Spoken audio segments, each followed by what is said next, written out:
What we just watched from the Detroit Lions pass rush this season is one of those situations where the numbers look impressive at first glance. But once you really dig into the details, the picture becomes a lot more complicated and honestly, a lot more important for where this team is headed next. On paper, tying for the fourth most sacks in the entire NFL with 49 is no small thing. That puts Detroit right there with some of the league's most aggressive and respected defensive fronts. Even more impressive, the Lions were one of only 3 teams in the league in 2025 to have 2 players reach double-digit sacks. That alone tells you there was real, legitimate production coming off the edge, not just scheme-driven pressure or coverage sacks falling into their lap. At the center of all of this is Aiden Hutchinson, and there's no way around it. What he did this season was special. At just 25 years old, Hutchinson took another clear step forward, finishing with 5 sacks, setting a new career high and earning second-team All-Pro honors. He didn't just rack up sacks either. He led the entire NFL with 100 total pressures, which matters just as much, if not more, than the sack total itself. Pressure tells you how consistently a player is disrupting the quarterback, and Hutchinson was doing it snap after snap. His 14.5 sacks tie Ezekiel Ance's 2015 season for the second most by a Lions player in a single year, trailing only Robert Porcher's 15-0 back in 1999. Even more telling, Hutchinson is now the first player in franchise history to record multiple 10-sack seasons within the first 4 years of his career. That's not just production, that's sustained, elite-level impact. But Hutchinson wasn't alone, and that's where Al-Quadin Muhammad's season becomes one of the most fascinating storylines on the entire defense. Muhammad came in on a 1-year deal last offseason and quietly delivered an 11-sack campaign. He added 20 quarterback hits, 9 tackles for loss, and finished with 53 total pressures, a number that tied in with names like Max Crosby and Brian Burns. What makes that even more remarkable is how little he actually played. Muhammad was on the field for just 41% of the defensive snaps, totaling 457 snaps all season, yet still managed to produce at a high level as the primary edge rusher opposite Hutchinson. That kind of efficiency is rare. His impact peaked in Week 14 against Dallas, when he was named NFC Defensive Player of the Week after posting 3 sacks, 3 tackles for loss, and 4 quarterback hits in a statement win, so when you zoom out, it's easy to understand why the sack total looks so encouraging. Hutchinson plus Muhammad accounted for the overwhelming majority of Detroit's pass rush production, and when those two were winning, the defense could dictate games. But here's where the concern starts to creep in, and it's not a small one. Every other edge rusher on the roster combined for just 2.5 sacks all season. That's it. And that number becomes even more alarming when you factor in that Muhammad is now set to become an unrestricted free agent. There's another layer to this that doesn't show up as cleanly in the box score. Despite the high sack total, Detroit's average time to pressure was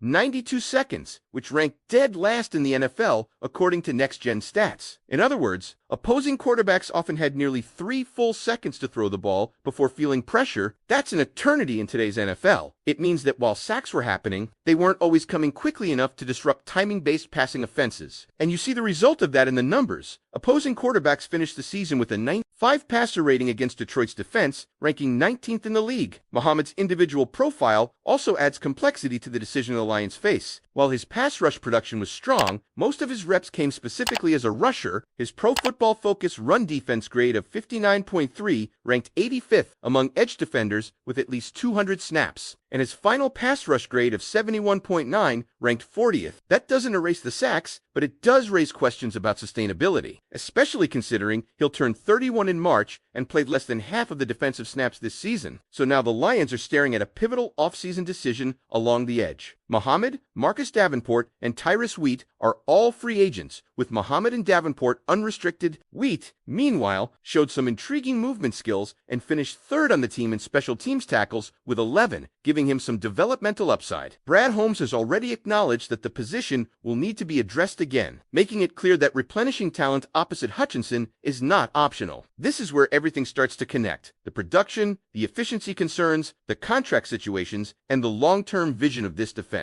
The Lions proved they can get to the quarterback, but they also showed how thin the margin is when nearly all of that pressure comes from just 2 players, with one of them potentially walking out the door. The question isn't whether edge rusher is a priority. The real question is how. Detroit balances immediate production with long-term stability at one of the most important positions on the field. So looking at what Hutchinson delivered, what Muhammad brought on limited snaps, and the lack of depth behind them, how do you feel about the Lions' current edge rusher situation heading into this offseason? Because once you get past the surface level sack totals, this whole situation starts to feel less like a finished product and more like a warning sign disguised as success. The Lions were effective at finishing plays, but not consistently disruptive snap to snap. And that distinction matters when you're talking about January football and the kind of quarterbacks Detroit expects to face if they're serious about deep playoff runs. Pressure that arrives late still counts as a sack in the box score, but it doesn't always speed up reads, force hot throws, or collapse game plans. That's the difference between a defense that survives and one that dictates terms. When you break down how the sacks actually happened, the distribution tells its own story. Detroit recorded 11 sacks on first down, 20 on second down, 16 on third down, and just 2 on fourth down. The 20 sacks on second down ranked second in the NFL, trailing only the Rams. That suggests the Lions were good at capitalizing once they got offenses behind schedule, but it also hints at something else. They weren't consistently creating negative plays early enough to completely derail drives. In fact, Detroit generated the second fewest negative non-kneel rushes in the entire league, with just 20. That's a critical stat, because negative runs put offenses in obvious passing situations where edge rushers can truly take over games. This is where the future of the position becomes impossible to ignore. Al-Quadin Muhammad gave the Lions tremendous value on a one-year deal, but projecting that same level of production forward isn't simple. He'll be 31 years old, he played fewer than half the defensive snaps, and while his sack total was excellent, his overall grading profile suggests a more specialized role rather than a complete every-down edge. If he leaves in free agency, Detroit isn't just losing sacks, they're losing the only consistent pressure source opposite Hutchinson. And if he stays, the question becomes how comfortable you are relying on that same efficiency again. Knowing the underlying metrics, Marcus Davenport's free agency adds another layer of uncertainty. The Lions entered last season hoping he could be part of the solution, but the reality is that they still don't have a proven, reliable bookend rusher under contract beyond Hutchinson. Tyrus Wheat flashes potential and contributes on special teams, but asking him to step into a major defensive role without more proven production would be a gamble. This is why Brad Holmes' comments matter. When he says the approach will be similar to last year and acknowledges that the position must be replenished, he's not just talking about depth. He's talking about protecting the defense from being one injury or one departure away from collapse. That's what makes Detroit's draft position so intriguing. Picking at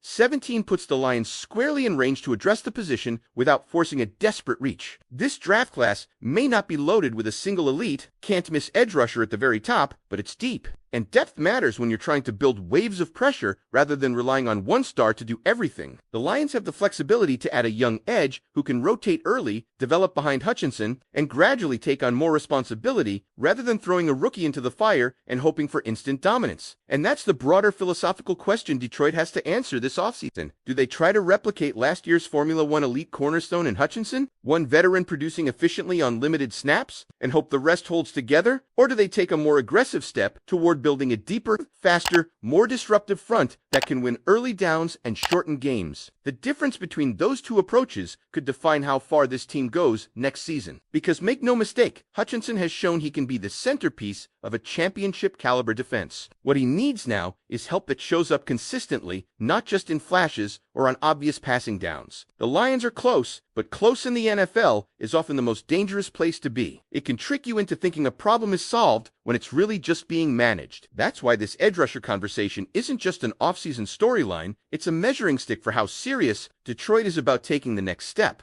Are they comfortable riding the highs and living with the gaps? Or are they ready to turn a good pass rush into a relentless one that changes games before quarterbacks even finish their dropbacks? If you made it this far, drop your thoughts in the comments. Do you think the Lions should prioritize bringing Al-Quadin Muhammad back? Or is it time to reset the position with younger talent through the draft or free agency? And even beyond the obvious names and contract decisions, there's a broader structural issue that keeps surfacing when you rewatch the tape and line it up with the data. The Lions' pass rush was productive, but it wasn't layered. Too often, it felt binary. If Aiden Hutchinson won quickly or Al-Quadin Muhammad finished the play, pressure arrived. If not, quarterbacks were able to sit comfortably and let routes develop. That lack of layered pressure, where the first move forces the quarterback off his spot and the second or third rusher cleans it up, is what separates good defenses from suffocating ones. This also shows up in how offenses attack Detroit. Teams weren't panicking.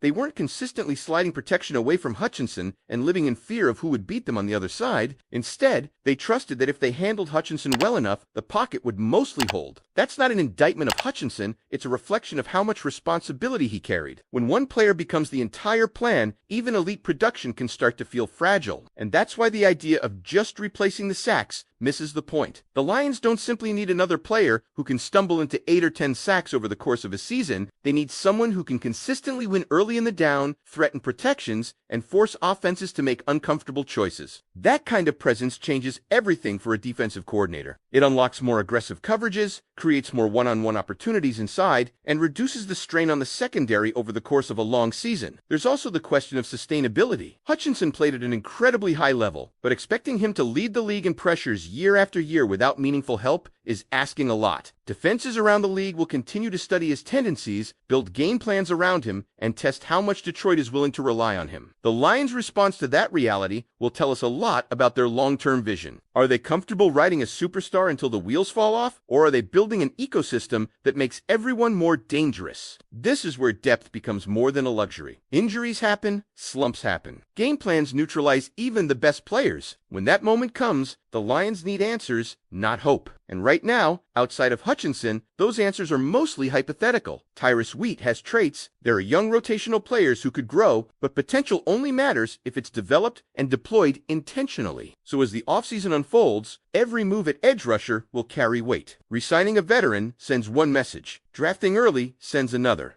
Waiting and patching the position together sends a third. None of these decisions exist in isolation. They all reflect how Detroit evaluates its own window to win. This team is no longer rebuilding. Expectations have changed. And with those expectations comes less tolerance for structural weaknesses, even ones partially masked by strong sack totals. That's what makes this such a defining moment for the defense. The Lions don't need to blow everything up, but they do need to be honest about what worked, what didn't, and why. If they get that evaluation right, the pass rush can become a true foundation. If they get it wrong, they risk wasting another elite season from their best defensive player. I'm curious where you land on this. Do you believe the Lions' pass rush is closer to elite than it looks? Or do you see the same cracks beneath the surface that suggest bigger changes are needed? There's also an uncomfortable truth that fans don't always like to sit with, but it has to be part of this conversation if we're being honest. The Lions were winning games this season, and when a team wins, weaknesses have a way of staying quiet. They don't disappear, they just wait. When you're playing from ahead, when your offense is controlling tempo, when teams are forced into predictable passing situations late, a pass rush can look better than it really is. That doesn't mean the production was fake, but it does mean it was context dependent. And context changes fast in the NFL. If Detroit wants to be a team that can win ugly games, close games, games where the offense isn't perfect, then the pass rush has to be able to create chaos on its own. It has to flip